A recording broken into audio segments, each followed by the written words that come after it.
Hello and welcome back. मैं doctor अनुज गुप्ता आप सभी का बहुत बहुत स्वागत करता हूं और साथ ही आपको विश करता हूं, बहुत बहुत कंग्रेचुलेट करता हूं इस नेशनल स्पेस डे पे। आज दोस्तों हमारे इस नेशनल स्पेस डे की आज पहली एनिवर्सरी है। लास्ट ईयर चंद्रयान 3 हमने हमारे इसरो के साइंटिस्ट ने मिलके हमारी कंट्री के लिए प्राइड मूवमेंट क्रिएट किया था और उसे सक्सेसफुली उसे 23 अगस्त को मून पे लैंड करवाया था। And it was a soft landing और इसी के लिए हमारे प्राइम मिनिस्टर जी ने, मोदी जी ने अनाउंस किया था कि we will celebrate this day, that is 23rd of August, as a national space day. आज 23 अगस्त 2023 के बाद आज पूरा एक साल पूरा हो गया उसे, और आज उसकी पहली एनिवर्सरी है। तो मैं आप सभी को बहुत बहुत इस पे बधाई देता हूं और बेस्ट विशेस देता हूं कि हम इसी तरह से हमारा कंट्री, हमारे साइंटिस्ट, हम सब मेहनत करें और आगे बढ़ें और देश का नाम ऊंचा करें बाकी सभी विश्व में। तो आज की इस वीडियो में मैं जो है कुछ एस्पेक्ट्स कवर करूंगा कि क्या क्या हमने चंद्रयान 3 में क्या क्या किया, या ये इंडिया की ये जर्नी कैसी रही, जर्नी टू द मून, क्या क्या होता है उसमें और किस तरह से उसमें काम होता है और ये कैसी रही। तो सबसे पहले देखते हैं कि ये नेशनल स्पेस डे सेलिब्रेट क्यों किया जाता है। सबसे पहले ये देखते हैं कि सेलिब्रेट क्यों किया जाता है। तो ये नेशनल स्पेस डे की जो सेलिब्रेशन है वो की जाती है चंद्रयान 3 के ऑनर में। और चंद्रयान 3 में जो है हमारे पास तीन चीजें बड़ी स्पेशल हुई थी, दो चीजें बड़ी स्पेशल हुई थी। एक तो ये कि ये साउथ पोल पे हमने मून में लैंड करवाया था, ठीक है, साउथ पोल पे, जो कि इंडिया पहला कंट्री है जो कि साउथ पोल पे लैंड करवा पाया है। और दूसरा जो है ये सॉफ्ट लैंडिंग थी। सॉफ्ट लैंडिंग क्या होती है ये हम आगे वीडियो में देखेंगे। तो ये एक प्राइड मूवमेंट था इंडिया के लिए, जिसमें हमने मून के साउथ पोल पे सॉफ्ट लैंडिंग करवा के रोवर को भेजा और वहां की ऑब्जर्वेशंस ली ताकि हम मून को और अच्छे से समझ सकें। तो इसमें इंडिया का क्या प्लेस है, अगर हम इसकी बातचीत करें तो आप देखोगे कि साउथ पोल पे पहुंचने वाला ये पहला कंट्री है और मून में सॉफ्ट लैंडिंग करवाने वाला ये 4th कंट्री है। इससे पहले जो है, पहले यूएसएसआर, यूएसए और चाइना भी सॉफ्ट लैंडिंग करवा चुके हैं, ठीक है। तो हम ये समझ लेते हैं कि मून एक्सप्लोरेशन होती कैसे है, कौन कौन से मिशन किस तरह से ऑब्जर्व किया जाता है मून को। तो एक मिशन रहता है इसमें फ्लाई बाय में होता है कि मून के पास से वो किसी सैटेलाइट को, किसी रॉकेट को, किसी को भेजेंगे और वहां से उसकी जो फोटोज कैप्चर होंगी उसको हम ऑब्जर्व करके वहां से कुछ डाटा या कुछ इंफॉर्मेशन निकाल लेंगे, ठीक है। तो अब तो फ्लाई बाय मिशन ऐसे हो गए हैं कि अगर रास्ते में कोई सैटेलाइट या प्लेनेट या कुछ आ रहा है तो हम उस पर ऑब्जर्व कर लेंगे, अदरवाइज स्पेशल ही भेजेंगे जहां पे है, रास्ते के लिए अभी नहीं होता है। क्योंकि इसकी सेकंड स्टेज आती है ऑर्बिटर में क्या होता है कि हम उस पर्टिकुलर प्लेनेट या सैटेलाइट या मून, जैसे मून की बात कर रहे हैं जो कि हमारा नेचुरल सैटेलाइट है, उसमें हम क्या करते हैं, उसमें हम उसके चारों तरफ एक मून का सैटेलाइट लॉन्च कर देते हैं, ठीक है। तो वो मून के चारों तरफ ऑर्बिट में घूमता है, रोटेट करता है और वो क्या करता है, उससे ऑब्जर्वेशंस जो लेता है हम उन्हें नोटिस करते हैं और उससे पता लगाते हैं कि मून की मिनरलोजी क्या है, उस पर किस तरह के एलिमेंट्स हैं, किस तरह की गैसेस हैं, किस तरह का एटमॉस्फेयर है, और जो भी हम पता लगा सकते हैं। नेक्स्ट मिशन होता है इंपैक्ट मिशन। उसमें एक्सप्लोरेशन का तरीका क्या है, ऑर्बिटर के साथ एक लैंडर भेजा जाता है, लेकिन हम उसे लैंड नहीं करवाते हैं, we just throw that to the moon. तो हम उसे इंपैक्ट मिशन बोलते हैं क्योंकि ये जाके क्रैश करने वाला है मून के सरफेस पे, और मून के सरफेस पे जब वो क्रैश करता है तो उससे उसके सरफेस पे इंपैक्ट पड़ता है। तो मैं आपको याद दिलाऊं कि चंद्रयान 1 जो हमने 2008 में भेजा था, उसमें भी क्रैश लैंडिंग करवाई थी, और उस क्रैश लैंडिंग की वजह से जो मॉलिक्यूल्स, जो मिट्टी, जो कण ऊपर उठे, उन्हें कैमरे से कैप्चर किया, तो हमने उसमें नोटिस किया कि वाटर मॉलिक्यूल्स की प्रेजेंस है नियर द साउथ पोल। ठीक है, तो ये अपने आप में बहुत बड़ी डिस्कवरी थी। तो क्रैश लैंडिंग में भी बेनिफिट रहता है कि जब तक वो जाके मून के सरफेस से स्ट्राइक नहीं करा, तब तक वो उसकी फोटोज कैप्चर करता रहता है, और क्रैश करने के बाद भी वो उसे एक्साइट करेगा और उससे भी कुछ ऑब्जर्वेशंस हम ले सकते हैं। इसके बाद वाला जो स्टेप होता है वो बहुत टफ है थोड़ा सा।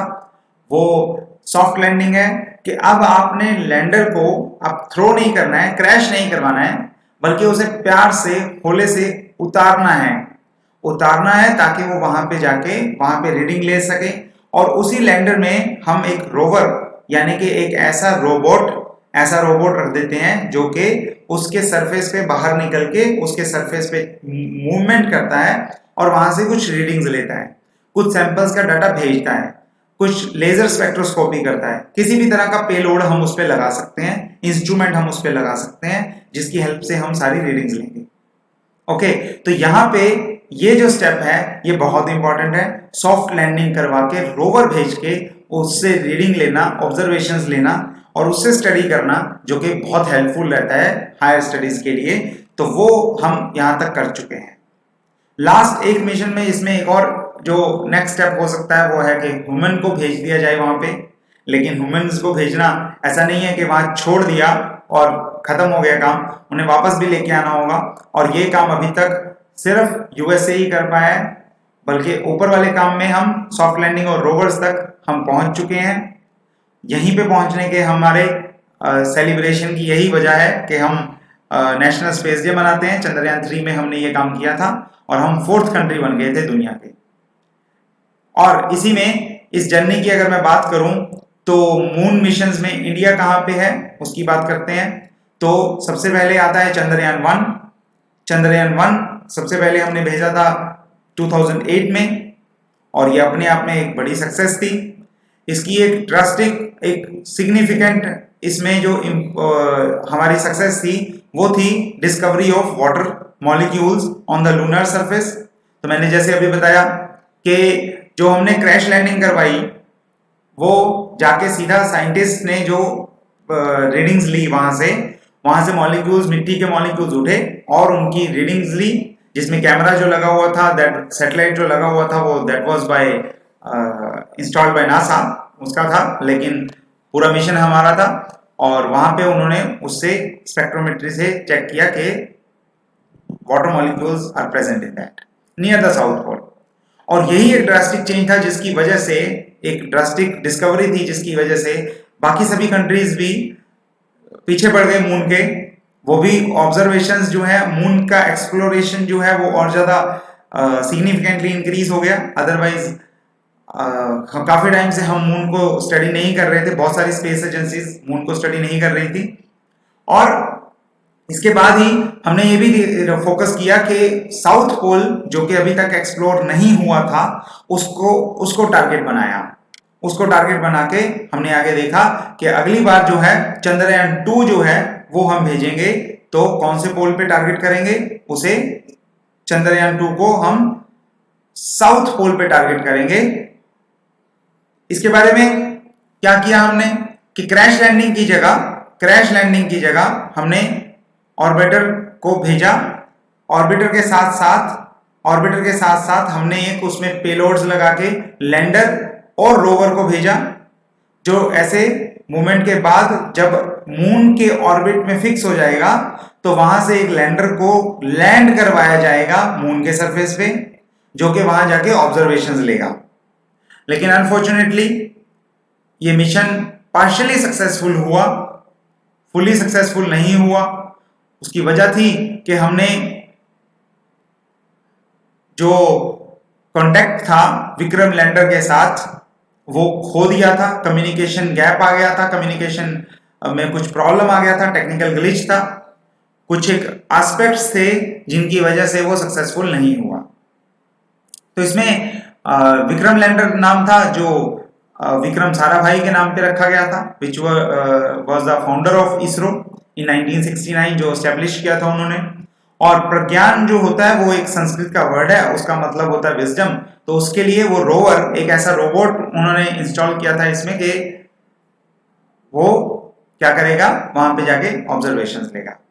लेकिन कम्युनिकेशन की वजह से ये मिशन ऑर्बिटर तो अच्छा काम करता रहा, लेकिन लैंडर और रोवर वहां पे लैंडर के मिसकम्युनिकेशन की वजह से, उससे कांटेक्ट टूट जाने की वजह से हमारा ये मिशन पूरी तरह से सक्सेसफुल नहीं हुआ।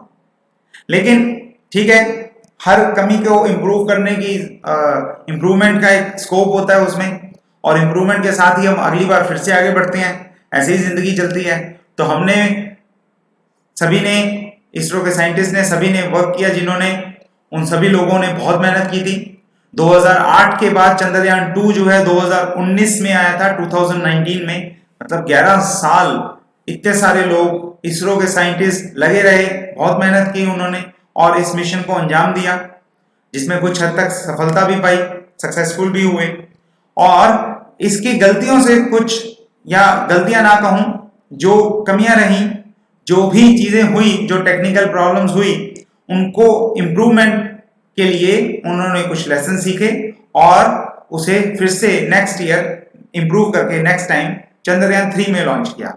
तो कुछ एक चीजें जो देखने वाली थी वो ये था कि लॉस ऑफ कम्युनिकेशन हुआ था जो विक्रम लैंडर के साथ। लॉस ऑफ कम्युनिकेशन की वजह से उससे जो है लैंडिंग एल्गोरिथम्स हमें इंप्रूव करने पड़े, सॉफ्टवेयर्स उन्होंने इंप्रूव किए, सेफ्टी प्रोटोकॉल्स इंप्रूव किए, उसकी रोटेशन की स्पीड जो थी मैटर करती थी वो इंप्रूव की, नेविगेशन में जो गड़बड़ हुई थी उससे बड़ा इंप्रूवमेंट, उसमें डेवलपमेंट की, एडवांस नेविगेशन लगाए, सिस्टम गाइडेंस सिस्टम एडवांस लगाए, एक्यूरेसी और प्रिसीजन बहुत हद तक इंप्रूव की, कम्युनिकेशन कैपेबिलिटीज इंप्रूव की, और डाटा एनालिसिस एंड इंटरप्रिटेशन भी अच्छे से करी।